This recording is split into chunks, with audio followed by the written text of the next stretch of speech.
हे आपण नॉनव्हेज घेतलेलं आहे. त्याला आपण हळद हे लसूण मीठ लावलेलं आहे पहिल्यांदा. नंतर हळद वगैरे टाकायची त्याच्यामध्ये आणि मॅग्नेट होण्यासाठी थोड्या वेळ ठेवायचं. हे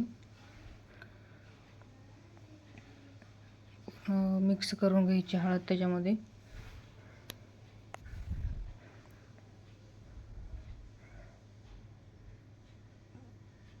आणि इथून पुन्हा कांदा आणि खोबरं भाजून घ्यायचं आणि पूर्ण चांगल्या प्रकारे ते कडक असं भाजून घ्यायचं. आणि मिक्सरमधून काढायचं पुन्हा ते.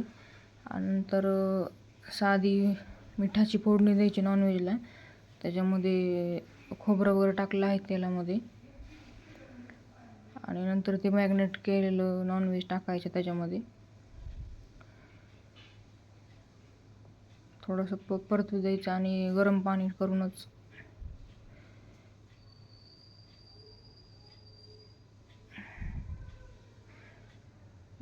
करूनच त्याच्यामध्ये ओतायचं नंतर. आणि इकडं वेगळीच नॉनव्हेजची फोडणीसाठी ती मगाशीच खोबरं आणि हे कांदा घेतलेला आहे तेलामध्ये परतायचं आणि बऱ्यापैकी मसाले वगैरे टाकायचे त्याच्यामध्ये.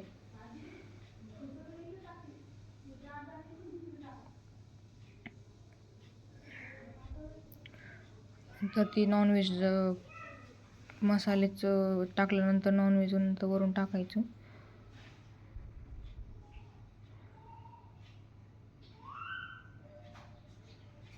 आणि एक चांगली अशी उकळी येऊ द्यायची त्याला.